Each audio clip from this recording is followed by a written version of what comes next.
Wow, this is very good word. What Chhattisgarh? This is Chhattisgarh, yeah. Wow. Chhattisgarh का सब लोग बढ़िया कहते हैं। वाह, छत्तीसगढ़ या सब बड़े बढ़िया। छत्तीसगढ़ का सब लोग बढ़िया कहते हैं। और छत्तीसगढ़ या सब बढ़िया। ओहो, नीचे ठोको हटाए, ठंडा मतलब बोले बाती है। Oh my brother, yes my brother. ठंडा मतलब बड़े भाटी। हम लोग का किधर नहीं जाना? ठंडा मतलब बोले बाती कहते हैं। Wow, this is ठंडा मतलब बड़े भाटी। तुम्हारा शिवा देखना चाहता है। तुम छत्तीसगढ़िया का शिवा हम देखेगा। तुम्हें शिवा देखना? यस। तय जाओ कोंडा में खड़ा हो जा, अतः जाओ कोंडा में खड़ा हो जा। कोंडा?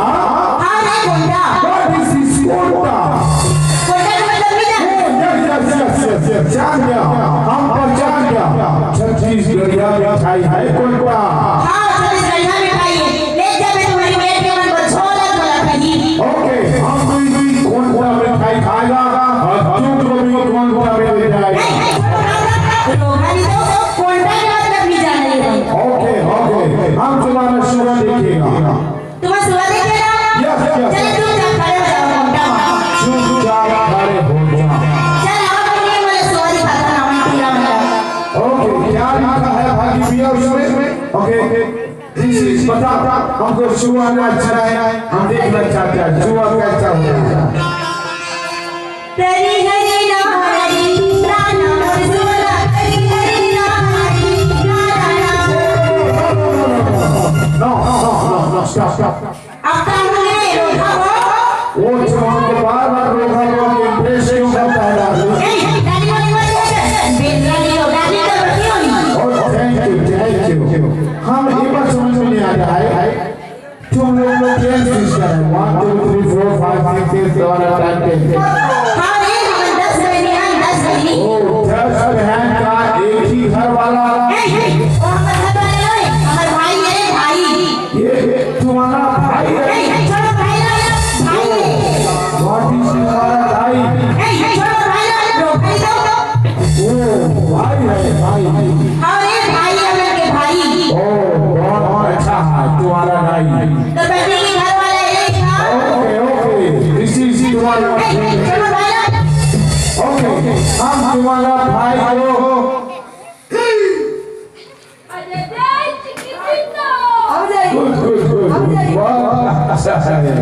हमको इसको जाने दो।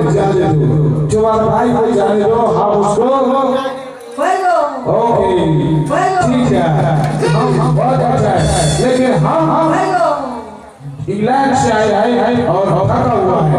Please give me two coffee.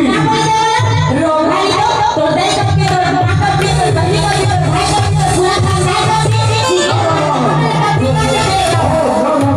तुम बहुत मारता है। तुम छत्तीसगढ़िया बजरंग बली है। बजरंग बली। और तुम छत्तीसगढ़िया बजरंग बली है। बहुत अच्छा है। हम बहुत इंग्लैंड से आए हैं। Please give me two coffee. तुम छत्तीसगढ़िया चाहपत्ती गुड़ शक्कर को मिलाकर ऐसा बनाता है चाह। अच्छा चाय भी भूख के मारे मरा था तभी निकल रहे थे। हम भी दुख के मारे मदद थे। हम भी चाह पिएगा। हाँ रे रूप में मंगवा था लाल भाई में पूजा रूपी में बचा हाथ टूटा बनवा। ओके, दिस इज हम चाह पीना चाहता है। भूख लगा टूटा बनवा चाह रहे हो। ओ वाह, दिस इज चाह। गुड। तुम छत्तीसगढ़िया ऐसा चाहता है? हाँ रे हम इसलिए चाह पीना मंचूर हो। हाँ रे मिठाई कितने में कैसे? What is this नूचूर? Good. हम भी नूचूर खाएगा। हमारा इंग्लैंड को भी नूचूर खवाएगा। तुम्हारे इंग्लैंड में ऐसा जुआ नहीं नाचता है। तुम आते हो इंग्लैंड के माने? हमारा लैंड ऐसे हुआ अच्छा है तू कम कभी कम वाह this is oh no yes this is कम कभी वाह इंग्लैंड में हमें ऐसे हुआ अच्छा है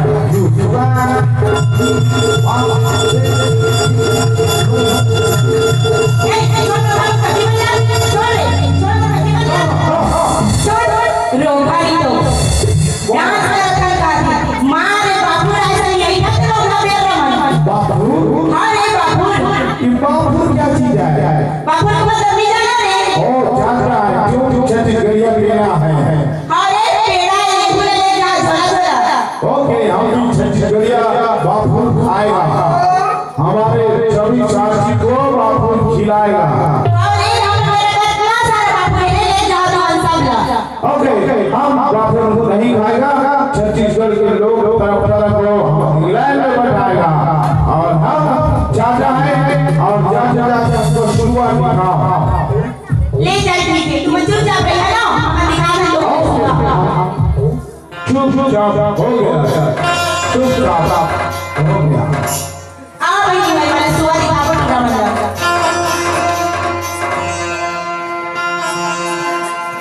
तेरी हरी नारी नान और सुना तेरी हरी नारी नान तेरी हरी नारी नान और सुना तेरी हरी नारी नान तेरी हरी नारी नान और सुना तेरी हरी नारी नान तेरी हरी नारी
हाथी घोड़ा दिया अब निकले